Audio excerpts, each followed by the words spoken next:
గజపతినగరం నియోజకవర్గంలో గత 10 సంవత్సరాల పాలన ఏ విధంగా ఉందో ముందు చెప్పండి. పాలంటే వైసీపీ ప్రభుత్వం వచ్చిన తర్వాత ఎక్కడా కూడా అభివృద్ధి అనేది లేదండి. నవరత్నాలు అంటూ ఆ సంక్షేమ పథకాలు అమలు చేసుకుంటూ పోయేది తప్పితే అభివృద్ధి లేదు. యువతకి ఉద్యోగ అవకాశాలు లేవు.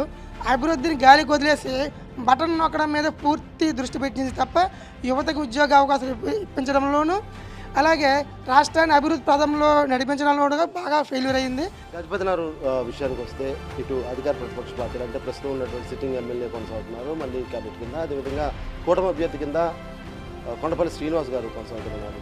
అసలు ఏంటి ఇద్దరి మధ్య ఎవరు వస్తే బాగుంటుందని మీరు అనుకుంటున్నారు?